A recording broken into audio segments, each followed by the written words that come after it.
Governor దగ్గర pending ఉంది ordinance, మాట్లాడరాదా మీకు? ఇక్కడ ఉన్న 8 మంది పార్లమెంట్ మెంబర్లు పోయి కాలు పట్టుకోండి మీ మోడీ గారి, అన్న మా తెలంగాణ వాళ్ళకు రిజర్వేషన్ కావాలి ఇవ్వండి అని అడగండి.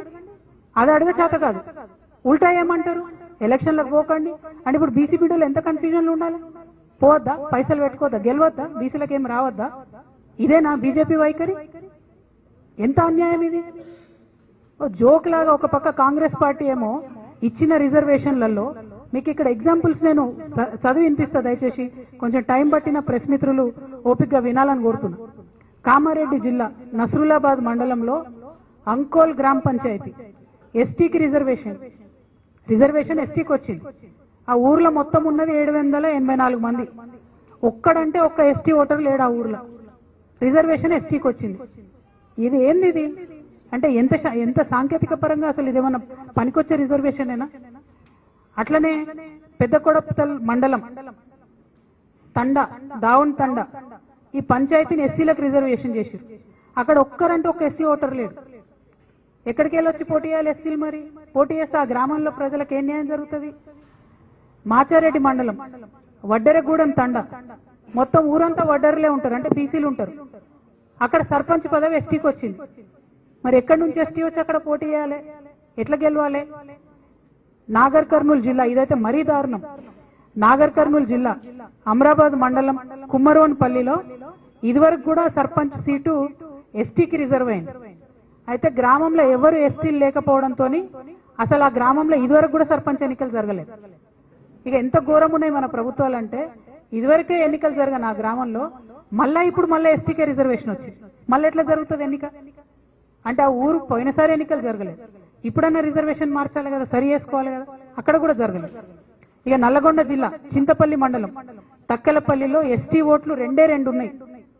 అక్కడ ఎంపీటీసీ స్థానాన్ని ఎస్టీకి ఇచ్చారు, ఇంకో 2 వార్డులను కూడా ఎస్టీకి ఇచ్చారు. ఇద్దరే ఉన్నారు, 3 ఎస్టీ రిజర్వేషన్లు ఇచ్చారు. అంటే ఇది ఏం కుట్ర, ఇదేం పద్ధతి? ఇందుకోసమే మేమేం అడిగినామంటే, మీరు గ్రామ పంచాయతీల వారీగా డీటెయిల్స్ పెట్టండి, జనాభా వివరాలు ఇవ్వండి. ఇస్తే అక్కడ జనాభా ఎవరు ఎక్కువ ఉంటే అక్కడ వాళ్ళకు, ఓసీ లెక్కుంటే ఓసీలకు వస్తుంది, ఎస్సీ లెక్కుంటే ఎస్సీలకు వస్తుంది, బీసీ లెక్కుంటే బీసీలకు వస్తుంది. అలా పెద్ద విషయం ఏముంది?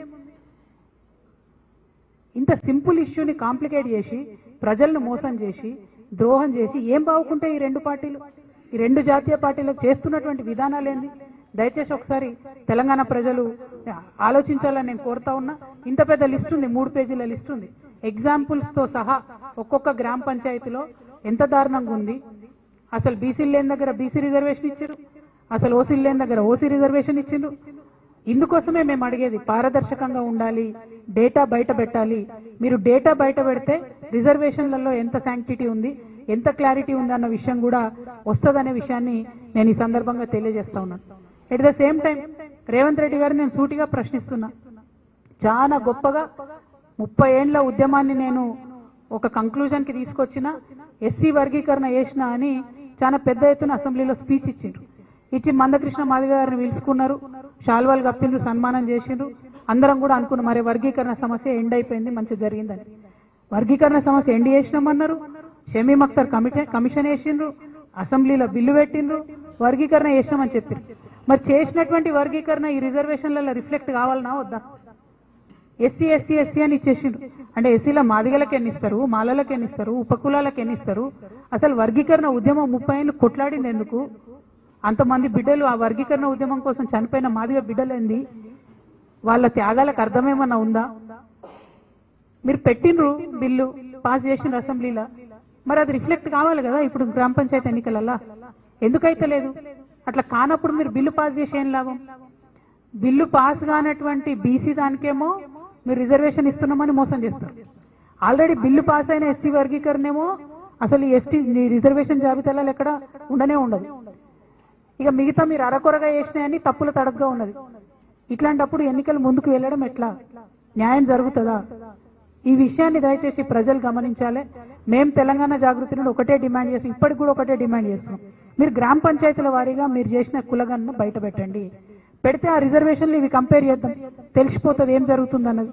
దాన్ని బట్టి నెక్స్ట్ అంశం కూడా ముందుకు తీసుకెళ్లొచ్చు. ఇవాళ భారతీయ జనతా పార్టీ మీద అత్యధికంగా బాధ్యత ఉన్నది. మీరు బీసీ బిల్లు పాస్ చేస్తారా, చెయ్యరా? ఎస్ నో చెప్పండి అంతే. ఈటెల రాజేంద్ర గారు బీసీలకు తక్షణమే క్షమాపణ చెప్పాలి. ఏం మాట్లాడుతున్నారు మీరు? బీజేపీ పార్టీ క్షమాపణ చెప్పాల్సిందే. అది చాలా దారుణం. ఒక బీసీ బిడ్డగా, ఒక ఉద్యమ బిడ్డగా మీరు బీసీల పక్షాన నిలబడాలి. అవసరమైతే బీజేపీ పార్టీలో కొట్లాడండి రాజేంద్ర అన్న మీరు.